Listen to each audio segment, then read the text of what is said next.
नमस्कार दोस्तों, मैं पंकज शर्मा स्वागत करता हूं आपका अपने YouTube चैनल पर। दोस्तों, आज बात करते हैं न्यूमरोलॉजी से संबंधित। हर शख्स का एक नंबर है, उस नंबर पे वो गवर्नड है, वो उसकी डेट ऑफ बर्थ है, उसका नाम है। और इस नंबर से ही हम पता लगा पाते हैं कि हमारी दोस्ती कैसे लोगों से रहेगी और कैसे लोगों से नहीं रहेगी। आइए आज बात करते हैं सबसे पहले एक नंबर की, जो कि सूर्य का नंबर है।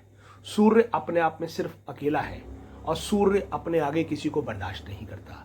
इसी तरह एक नंबर वाले लोग बहुत ज़्यादा ईगोइस्टिक होते हैं और अपने सामने किसी दूसरे को बर्दाश्त नहीं करते। हर जगह लीडरशिप में ही बिलीव करते हैं। जिस जगह पर उन लोगों को प्रॉपर इंपॉर्टेंस नहीं मिलती, ऐसी जगहों को वो छोड़ना पसंद करते हैं। यहाँ तक कि वो वहाँ पर जाना तक पसंद नहीं करते, क्योंकि उनको अपनी इंपॉर्टेंस हर जगह चाहिए। अब उनके अंदर काबिलियत भी इतनी होती है कि उनको इंपॉर्टेंस मिलती है। ये एक सबसे बड़ी खासियत है ऐसे लोगों की कि ये लोग थोड़े से स्वार्थी ज़्यादा होते हैं।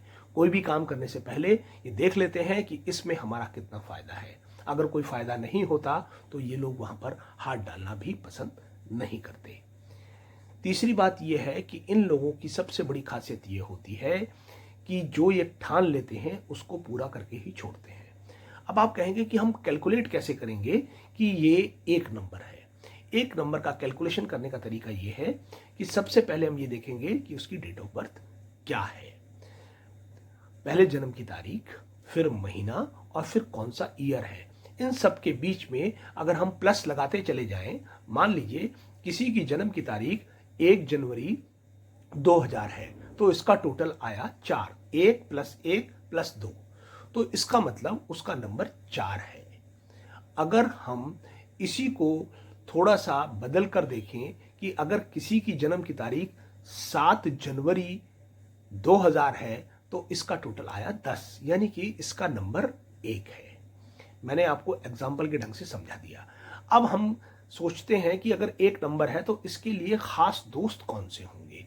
इसके खास दोस्त होंगे जिनका टोटल नंबर 5 हो, वो उनका खास दोस्त होगा। जिसका टोटल नंबर 2 हो या टोटल नंबर 7 हो, तो 2, 7 और 5 वाले इनके खास दोस्त होंगे।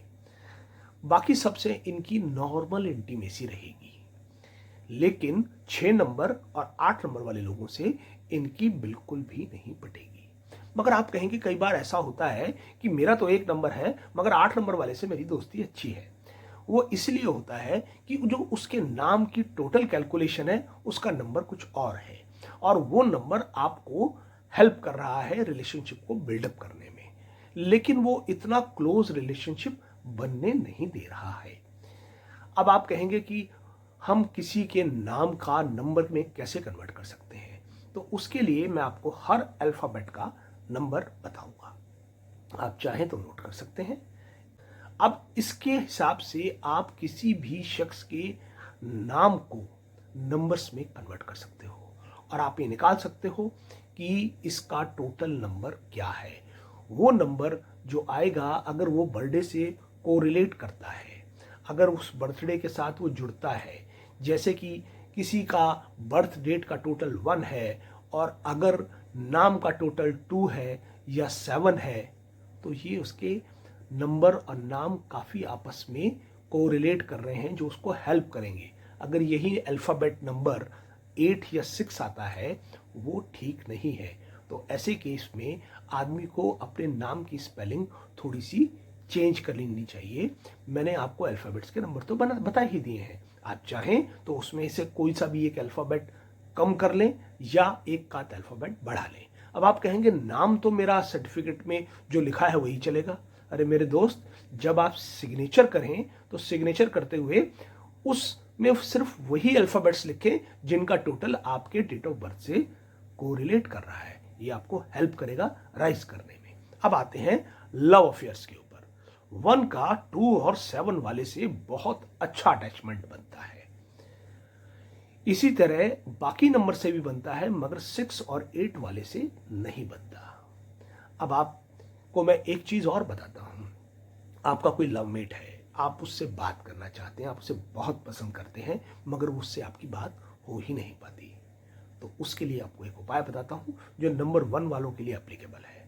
एक रेड रोज अपनी राइट पॉकेट में रखकर ले जाइए। उस रेड रोज को बाहर नहीं निकालना है। जब आप उससे मिलेंगे तो उस रेड रोज को अपनी पॉकेट में रब कर लेना है।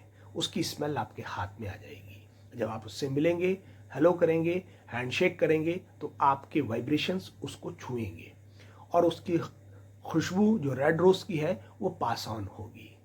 और जब आप उससे बात करेंगे तो जो आप चाहते हैं तो वो आपकी बात को वैल्यू देगा, उसको समझने की कोशिश करेगा। इस तरह आपका एक अटैचमेंट आगे बढ़ेगा। एक बार करने से ऐसा शायद ना भी हो, तो आप इसको 2 या 3 बार भी कर सकते हैं।